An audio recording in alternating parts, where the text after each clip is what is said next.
Hello, everyone. Happy Wednesday. How we doing out there? We okay? I know it's a busy week. It's a busy week here. We're taking a moment of Zen. We ordered salami sandwiches here at work, so that's gonna get us through to the next day. It's just whatever you can find, right? Hopefully this class is a little bit of keeping you all focused and going too. So happy to see you. We're out here fresh and ready. Earlier time at a 1 p.m. Pacific class. I like it. It's got vibes. It's still light out in downtown Seattle, so we love it. I'm just not here by myself, of course. I've got the amazing Chef Jen here. Hi, Jen. Hi, Jenny. Great to be here. It's light out. It's great. I feel full of merry mirth, ready to make some duck. And that's what we're making today. You guys are here on a good day. We are making duck breast with charred citrus. Yum. I love duck. I hope you all love duck. Hi, Debbie. Hi, guys. And we're just not here, of course, by ourselves. It's always better to cook with friends. We've got our amazing friends at Debbie, the buyer, however you say it. They're here and we love them and we're so lucky to have them because they are sponsoring this class and helping us spread the word about one of my favorite types of pans to cook with, which is carbon steel. That's what we're featuring today, and we'll tell you all about it and honestly how it's the Rolls Royce of cooking pans. So we're gonna have a good time today. Share your cameras if you would like, if you can. We love to see your beautiful faces. Feel free. Jen is in charge. She's running the chat. I know it's very confusing. I am Chef Jenny. She's Jen. We got all the people, but Jen is running the chat. And so if you have any questions, throw it into the chat. She'll let me, she can let you in and we can interact live if you like. So we're going to get there. Do we miss anything, Jen? Think we got it? Nope, we're all good. We're all ready. I think we're good. I think we're ready. I'll just give another minute for any more people to come in. Also want to let you know, I'm going to say this a couple of times throughout class.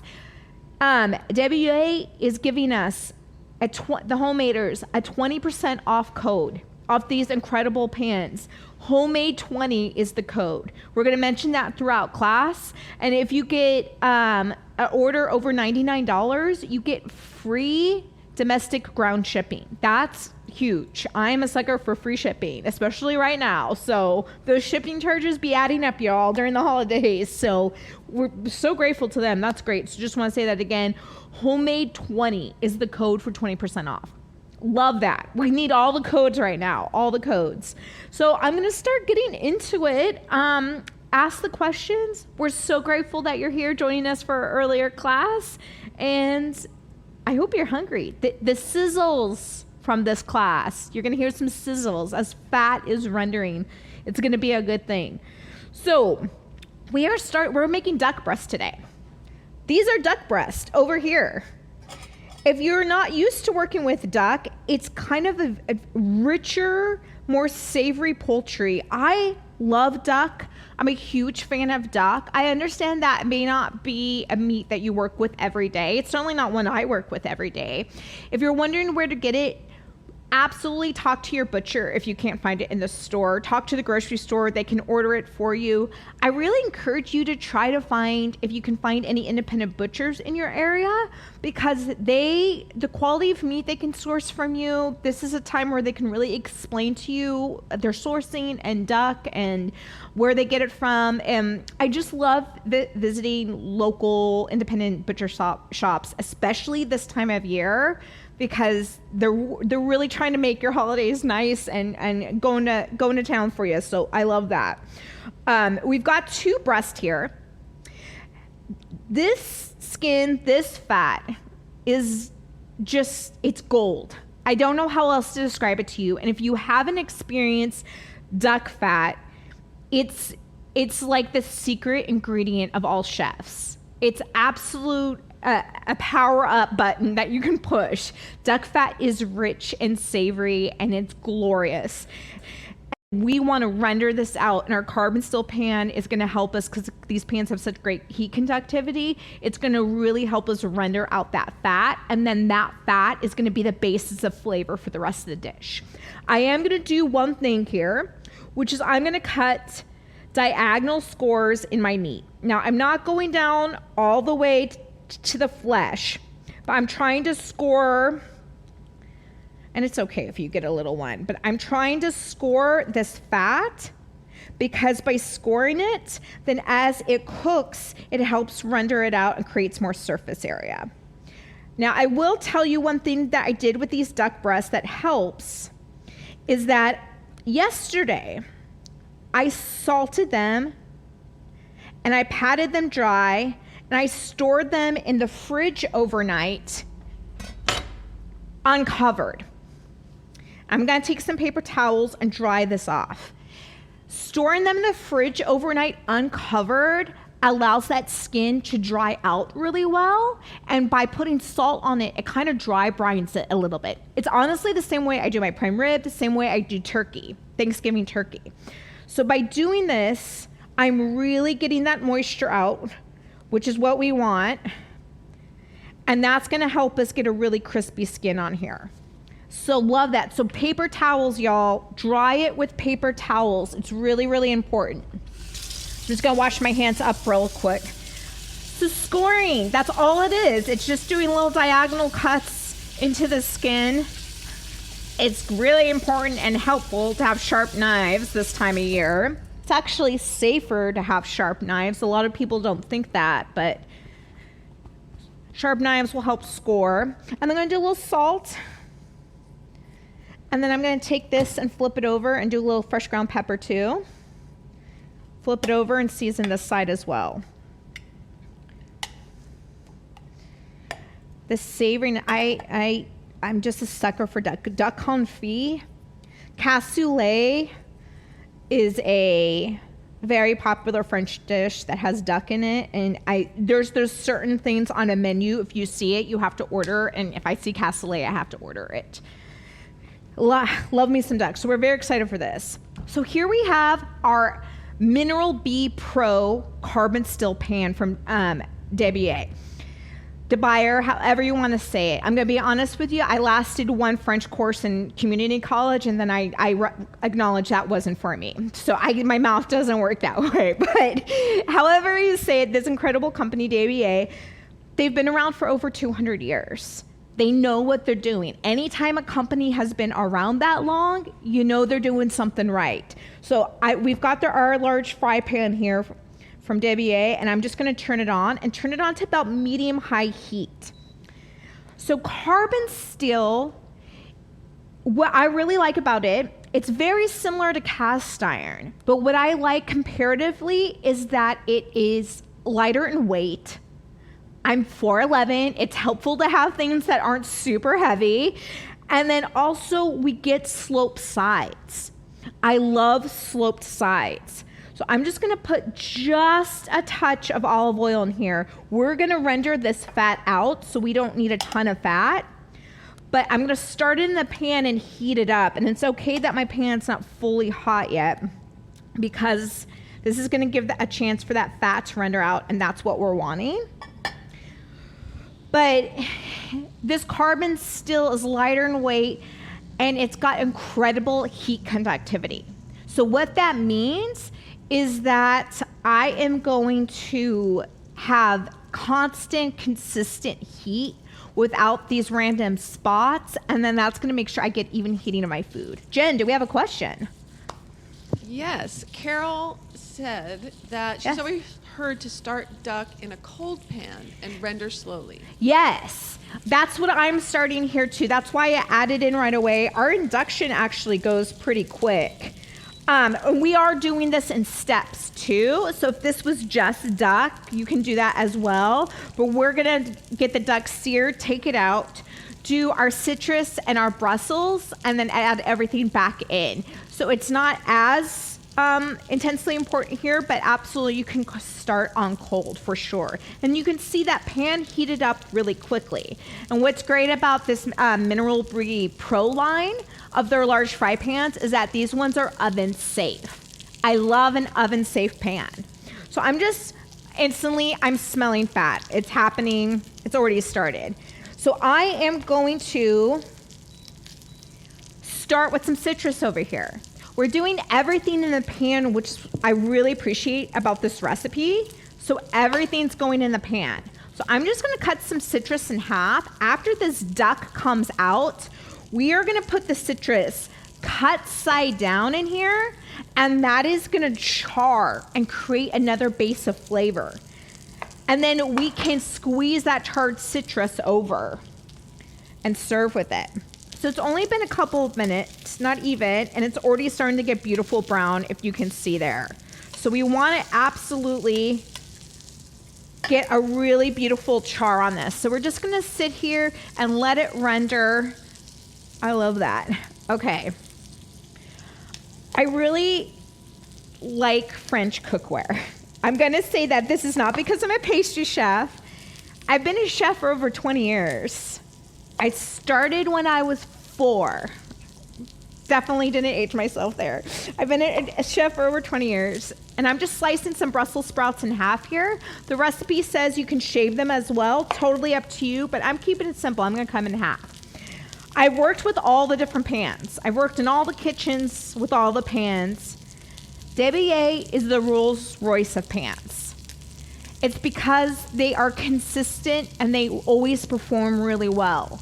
So that's why they've been around 200 years, because they always work.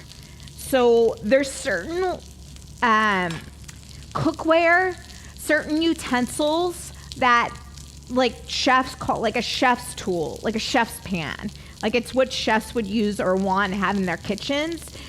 Debier is one of those brands. Chefs are really addicted to them. So I do get questions a lot from friends, especially when friends get married and they're creating their registry of what's a really great cook pan. Or when maybe kids are moving out of the house and graduating college and like, what's a great pan to start them off with life? If you have an oven safe, large fry pan like this, the Mineral Brie Pro, you can like cater a wedding with this pan. That's how versatile this pan is. So it's really important to have a great fry pan that does consistent heat. So there's certain tools of, if you have one, that's all you need. The same when you think about Dutch ovens or you think about grill pans, this is one of those pans that if you have it, you're always gonna have it. So I can't recommend them enough. They have also incredible customer service. So I'm just kind of going, I love talking, when we get to pair, Homemade has really strict guidelines for what companies we decide to pair with. We only want to partner with brands that we're really proud of and that we use ourselves. And this is one of those that we all use. So all used in our travels, all really proud of to work with. So you can't, right, John? 200 years, you kind of can't argue with that. Since 18, I mean, pretty good, right? Yeah, they've got to know what they're doing to let they know what they're doing. As I'm slicing these Brussels sprouts, do we have any questions? How are we doing out there? No, pretty quiet? No questions so far. Can we just take a moment and look? Oh, someone did ask if they could sub green beans, and I did tell them that sounded delicious. Sub with what? Sub the Brussels sprouts for green beans. Ooh, you absolutely could. I think, you know what? I actually think because the green bean, once we take this out, we're going to saute the Brussels sprouts in here, and then we're going to put the duck on top and put it in the oven. Only about 5 to 7 minutes. I think you could totally do that with green beans. Just keep them whole. I wouldn't cut them up. Otherwise, they're going to get overcooked. But absolutely. Green beans are a good idea. And also, cauliflower wouldn't be too bad. If you cut them up in floret sizes similar to the Brussels sprouts here, 100%. I'm probably cutting more Brussels sprouts than I need, but I find this very meditative, having Brussels sprouts. Feels like a huge achievement, so I'm going to keep going here. Again, I want to, if anyone's just joining us, I want to reiterate that WA is being incredibly generous and giving us all a holiday gift by including a code. So a 20% off discount code, homemade20. Jen's going to put it in the chat. Again, if you haven't seen it. Okay, can we take a moment for this? Can we all look at this for a second? Look at that.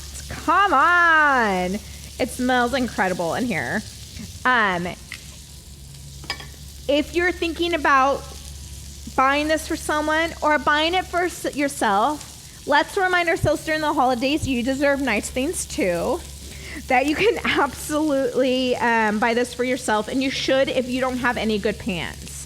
I will tell you, if your pans, as you take them out, if they're warped or they're not completely flat, it's time to get yourself new pans. I definitely have been in some homes that have cookie sheets that are warped or have ones where the handles are falling off for fry pans. Treat yourself to a nice new fry pan. So that code again is homemade20.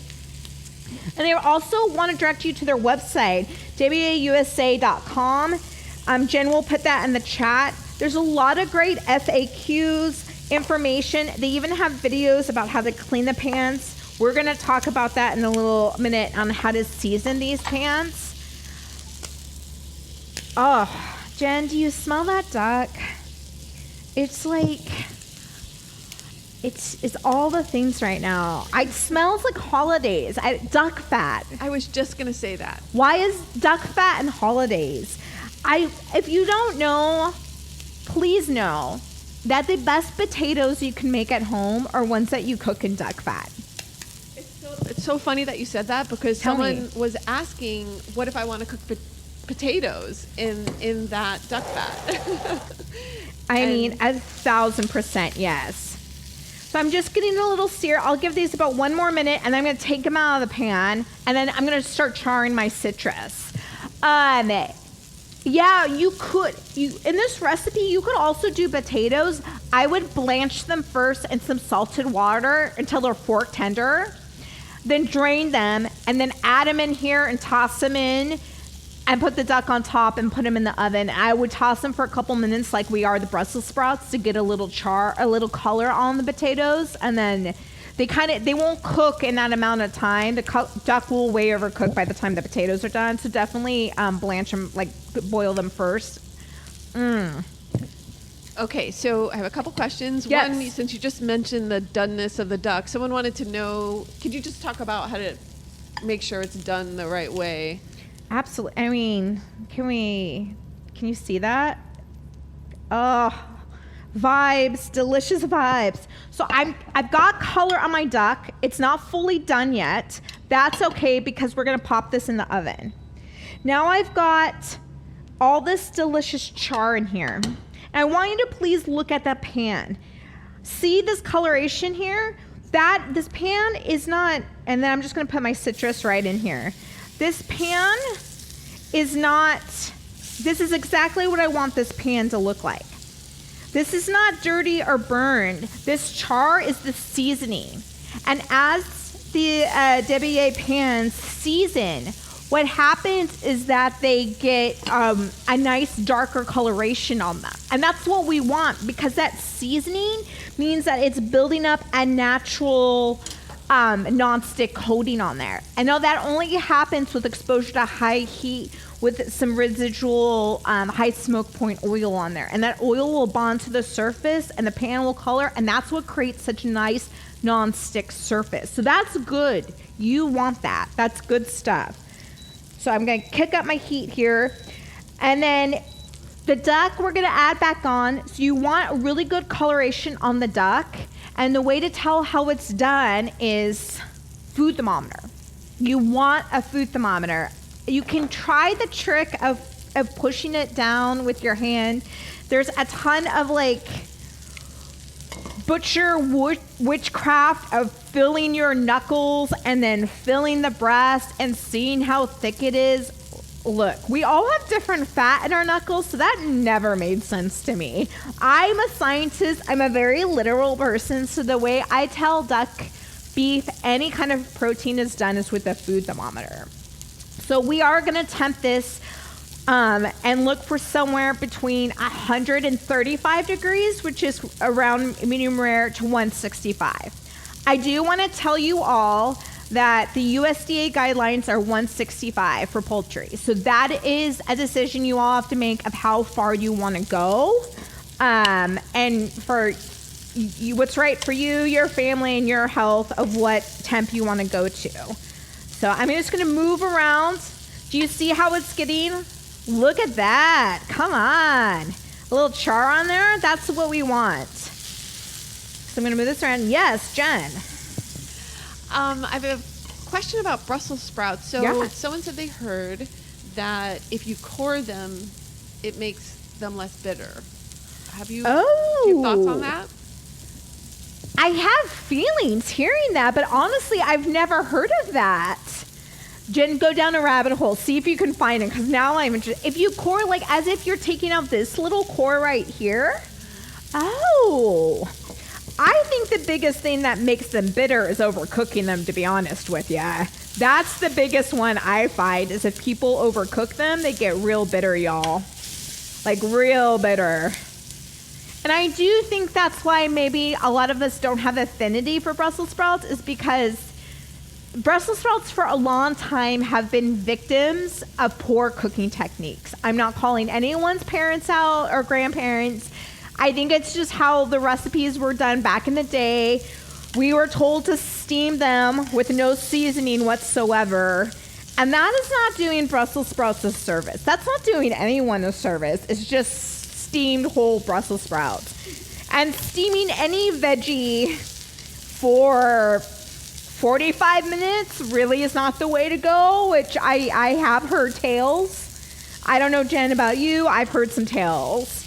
So, yeah. I'm a Brussels sprouts fan. I've never really even experienced bitterness. Someone, Edith suggests if you parboil them, that removes the bitterness. Oh, see, I love these techniques. I also and I'm moving these around looking for any kind of cold spots here, just moving them around. Okay, that's what I want.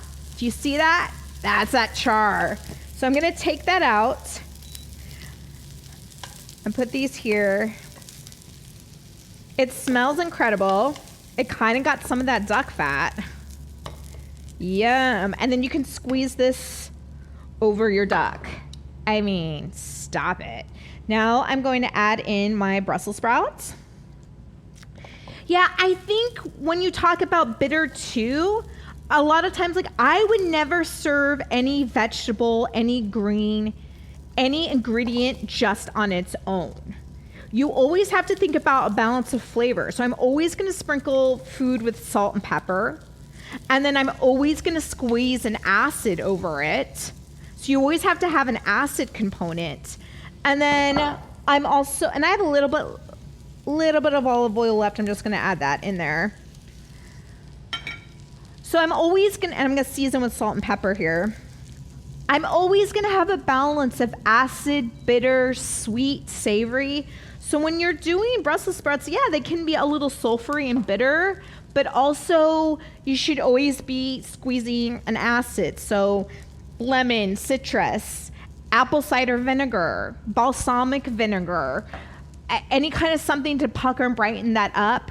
I always add a little sweetness, like having some citrus fruit in there, having some honey. Balsamic will give you acid and sweetness. And if you don't have any seasoning like salt or pepper, then you're not going to have, especially salt is a natural flavor enhancer. So if you're not adding that flavor enhancer onto there, you know, all these things combine to give a balanced palate.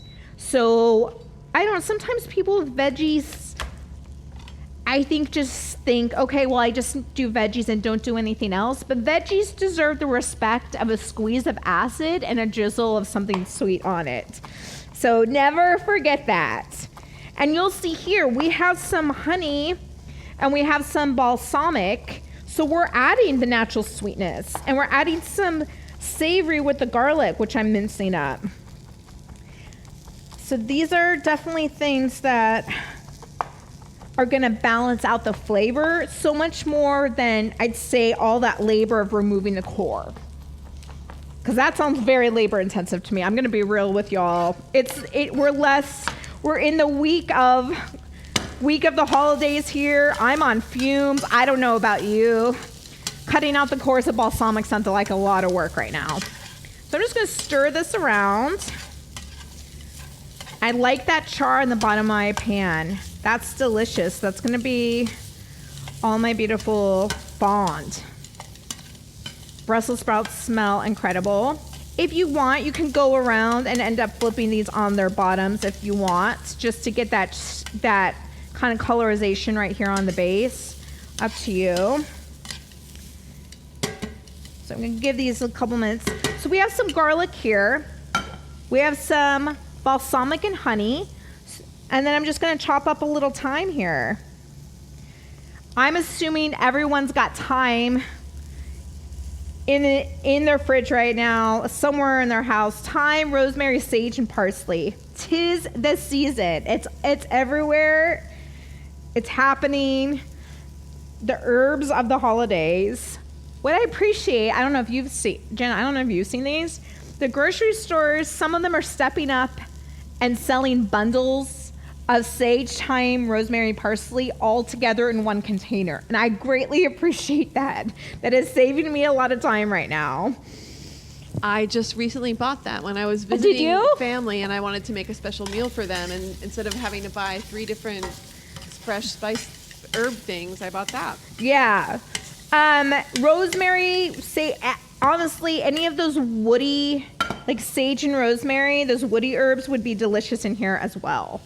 So I'm just getting a little more thyme, and then I'm going to chop this up and add in. I'm saving just a minute on my garlic because I don't want it to burn. Pulling the leaves off. I love the smell of fresh chopped thyme. If you don't have fresh, that's okay. You can use dried. You always just kind of get a brighter flavor with fresh. Another great dried herb you could add in here is a little herb de Provence. Ooh. I mean, it's French. We got Débier, right? It's okay. We got to get a little French going on. So I'm going to add my balsamic in here along with my thyme. Gave a nice deglaze with my Brussels. Got all that delicious fond off the bottom. Love that.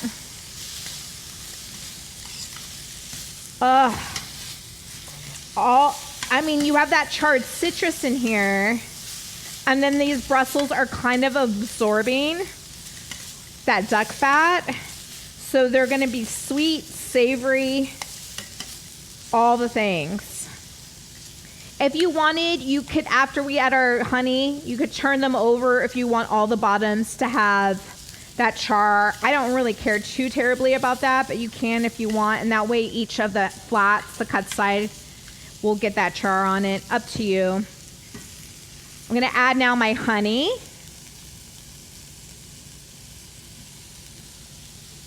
Hopefully you all got a good flavored honey at home. I've also been cooking a ton with honey, just holiday baking right now. Had to buy the large Costco size of honey, y'all. Like that, the small one wasn't cutting it. So I've got my honey, and I've turned down the heat a little. I don't want this to burn. Tossing it in, and now I've got my garlic that I'm just gonna toss in.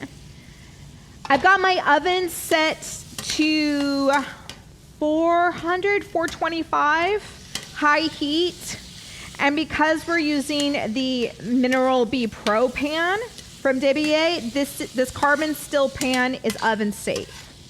So always make sure to check. If you're not sure, if you don't have the directions of the pan you have, look on the website to make sure the pan you have is oven safe.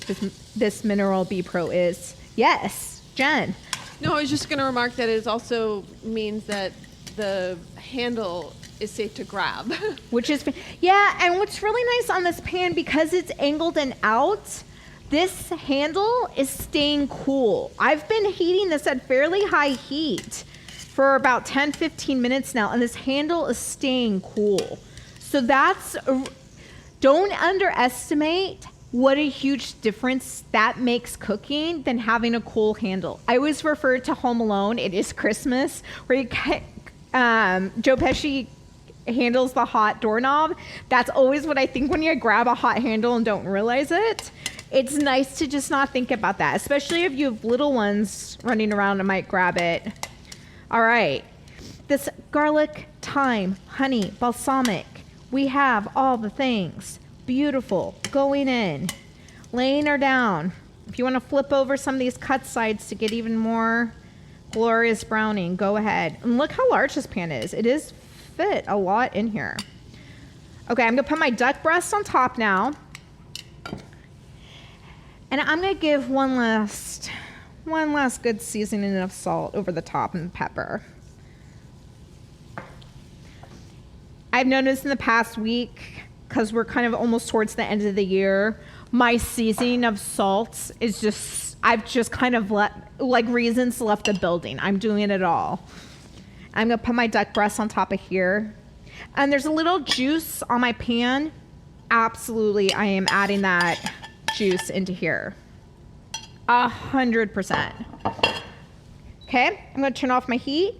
And then this guy, see, I can just handle, both handles are perfect. I can absolutely, they're cool to the touch. So I'm going in the oven 5 to 7 minutes, and then I'm gonna temp my duck and see what if it's fully cooked. Cooked where I want it. And then my Brussels will be cooked through then. Looking good, guys. Into our oven. All right. How we doing out there, everyone? We doing okay? What questions do we have? Good, no questions. We're just absorbing the duck fat through the screen. Nothing wrong with that, y'all. Nothing wrong with that. Carol was sharing that she learned the hard way that if you fry latkes in a cast iron pan, you have to be super careful of the hot handle. Do we all have a hot handle experience? You don't forget it. It's super traumatizing. Do you have one, Jen? Have you done it? Gosh, I'm sure I have, but nothing's come to mind. Maybe as to spare yourself, your brain just deleted it. I do find my brain deletes some of those. That's oftentimes why chefs will have the kitchen towel right here, because you can pull it right out and then grab that handle. So I really like, let's not sleep on how important that is. Okay, so duck's in the oven. We've got our charred citrus. The Brussels are caramelizing that honey and balsamic and everything. One pan. We've been at this less than 20 minutes. That came together really fast, especially by dry brining the duck breast overnight. You don't have to do that, by the way. That's just my little tip to you to make that skin extra crispy. But please, I mean, this is a good holiday meal. I understand duck might be a little intimidating, but you talk to your butcher, see if you can get it. This comes together really fast, and you have duck fat at the end of it. We love duck fat. So as that's going, I'm just going to talk to you real quick about cleaning your pan. So carbon steel pans, or debut carbon steel pan here. What's very cool about it, what they've realized is a natural protective coating on the pan is beeswax. So it's shipped to you when you get it with that coating on it. You just go ahead and wash it and scrub it. You can get it off. And if you don't get it all a little bit off, that's okay, because that's going to help us with seasoning. When we talk about seasoning, one of the most consistent themes I have found out through being a culinary teacher is that people, I understandably can be a little overwhelmed or intimidating about it. I think can be confusing. So I just wanted to demystify that for you. Jen's gonna throw in the chat, but WA on their website has an FAQ that answers all of your questions. If you forget what I'm saying here, they also have a video that shows you how to do it. What I like about the Mineral P Pro, because it is oven safe, there is a very simple way to season it, which is you wash it, you dry it, and if you can, try not to use soap on carbon steel, the same as you would a cast iron.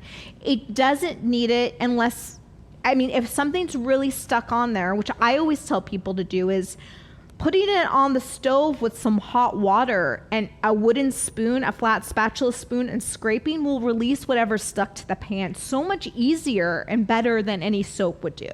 So you just need some hot water, dry it off, and then we are going to rub on the inside a new high smoke point neutral oil. So we got some 5 oils here. I'm gonna list off that we recommend, that Debbie recommends.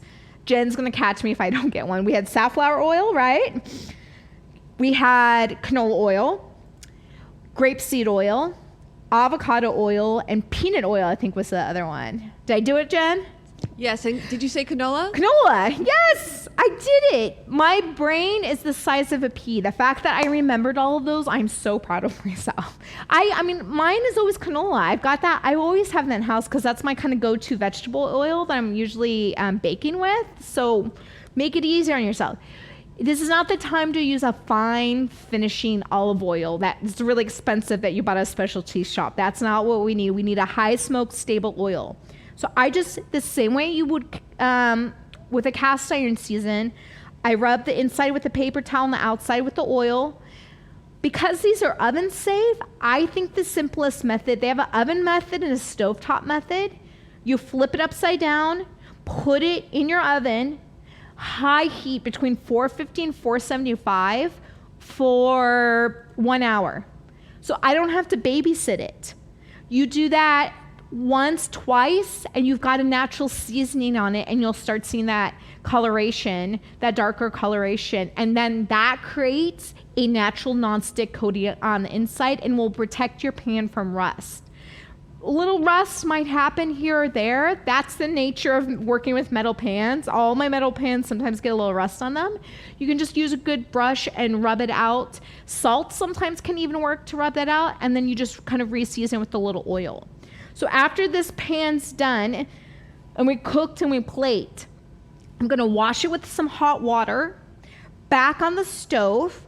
I'm gonna turn my stove on to dry that water out and heat the pan. I'm gonna take a paper towel with a little vegetable oil and just rub the inside. And then I let it cool on the stove top. Because the pan's warm, that bonds the oil to the surface and helps keep that nonstick coating. And that's really what that nonstick coating is that vegetable oil bonding to the surface with the heat and creating a coating. So we're pretty easy. You can also do a seasoning on top of the stove. And like we said, Debbie has a video to show you. You're pretty much heating the pan on the stove top with oil in it. Just a thin layer of oil, and heating it for 10 minutes, letting it cool, drain off the oil, and do it 2 or 3 more times, and that will create that coating as well. So please, they have such an incredible website. I know that was a lot I just threw at you, but go back. They've really in detail laid it out for you. I'm gonna go ahead and segment a little citrus as we're waiting here. I've got my board. I'm just gonna grab a knife. You are not allowed to leave culinary school unless you can segment a citrus, which I do appreciate. This is how you charge more for brunch, y'all, is by learning how to do this. So I'm gonna go over here. So I've got an orange. I'm gonna go on its side and slice off the top. I'm gonna get a good slice there, you see? And then turn on its other side, slice off the bottom. All right. Now I'm gonna cut off all this white pith. I've got a little paring knife here. I'm gonna curve around the orange, curve around it. You see, to get that zest off, that peel off, and the white pith off. So I'm taking this and just going around the sides, curving. I'm curving around down. And then you look, if you get it, you're never gonna get it on the full try. And then just keep going. All right, can you see? I've got an orange here that's got all the peel off. And then along the orange, this is gonna be hard to catch on camera, y'all, but I'm gonna try to do it. There is 2 lines. There's all in between each segment. That's a little membrane. So I wanna, you find a line, You go in front of it, you slice down. Do not cut all the way down through your hand. And instead of having it straight down, go a little bit at an angle. Straight down, go on an angle. And the other side, there's another line. I'm going to go in front of it at an angle and kind of work that segment out. And look at that. Got a segment of orange. Let me put it on my white plate over here so you can see easier.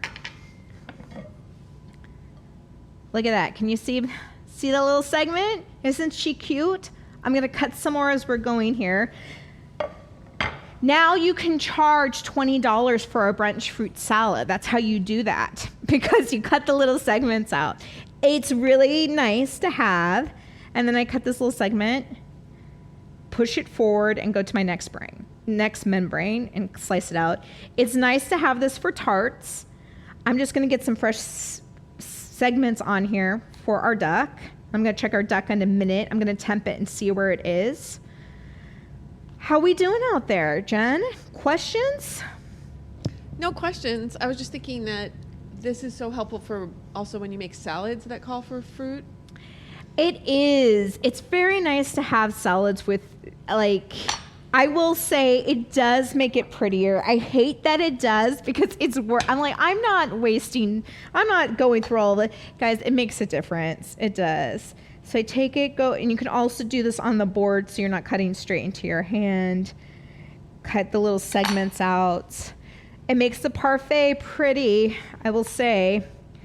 I'm having the strongest flashback to culinary school, because you do all of this and then they teach you with the leftover, you're supposed to take it and squeeze this all over your segments, because that's juice and flavor, and they don't want you to waste that money. And I forgot to squeeze my juice over it, and he told me, oh, your segments are beautiful. Unfortunately, you didn't pass because you didn't squeeze your orange.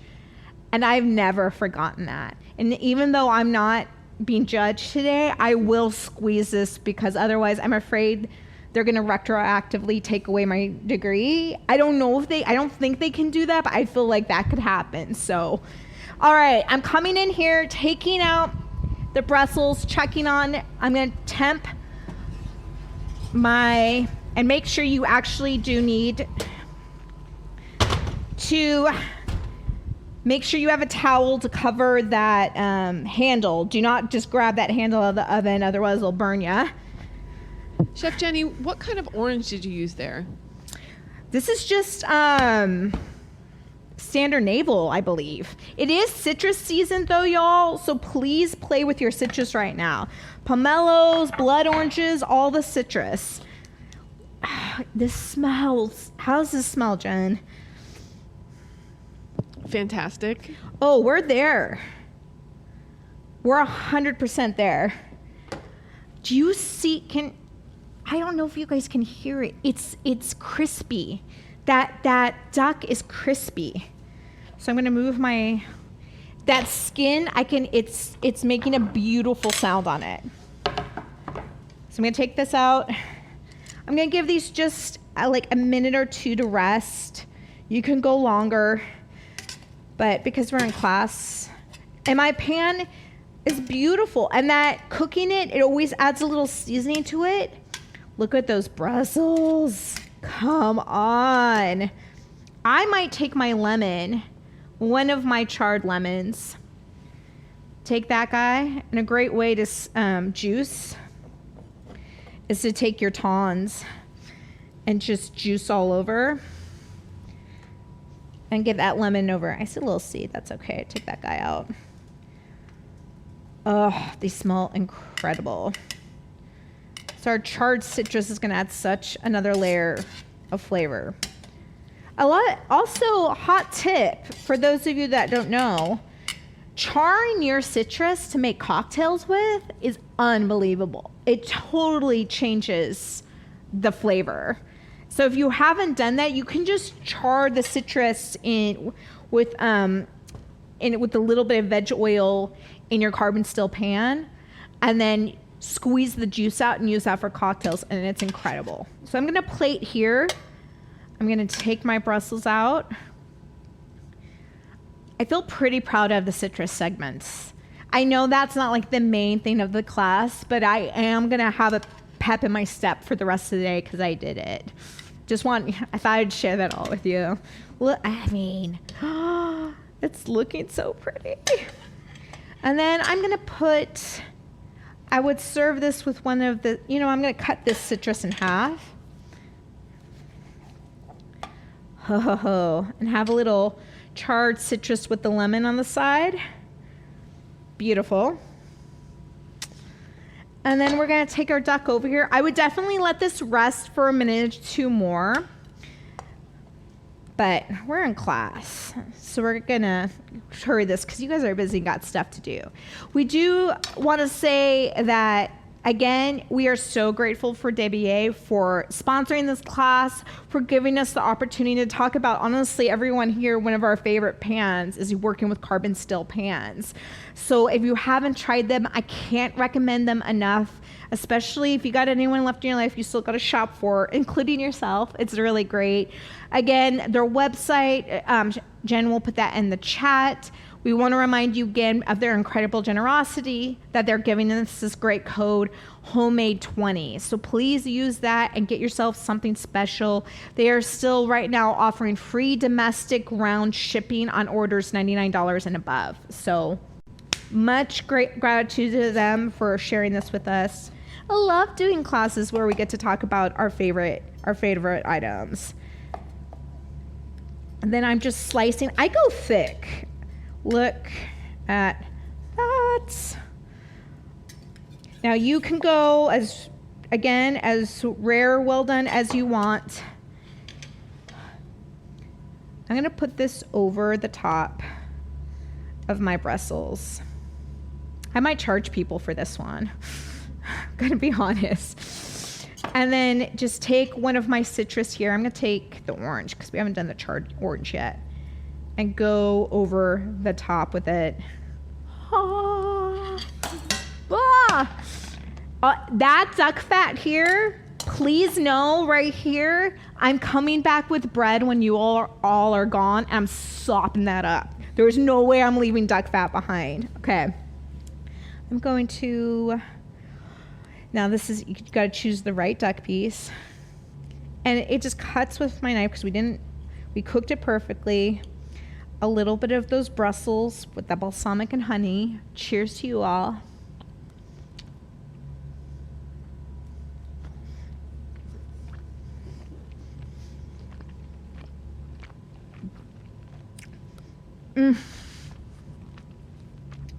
Can fat be a top 5 food? Duck fat butter is, so duck fat might be one of my top 5 foods. It's unbelievable. Yes, Jen, please. I'm just going to sit here and eat. Carol's wondering when you did the temperature read, what was it? Yeah, I was right around between 160 and 165. That's where I like it. I like it closer to that USDA mark. You all go to what is comfortable with you, but that's what I got over here. And I still have a little bit pink in the center from that. Wowza. Well, we did it. We made it through. Full coating. I think everything's coated in duck fat right now. I don't care. So grateful to all of you for coming. Thanks, Chef Jen. Clap for Chef Jen. You're welcome. That was fun. Oh, good. I mean, we're all going to eat duck afterwards. It's a good time. A big thanks to DBA for sponsoring and being a part of these classes. We love them so much. We're such big fans. Again, homemade20 is the code. Check out the Mineral B Pro. It's the perfect pan. It's a great starter pan too. I hope you guys check out and got some information about carbon steel today. If you had fun, stick around because at 4 p.m. Pacific, we are doing with Chef Joel, the ultimate surf and turf with shrimp, truffle salt, steak, delicious recipes. And then tomorrow, this same time tomorrow, we are doing Portuguese, there we go. I'm covered in duck fat, y'all. Portuguese egg tarts. So I hope you join me for that class. Until we see you next time, y'all, keep on cooking. Thanks for joining us, and thank you, Debbie A. Woo!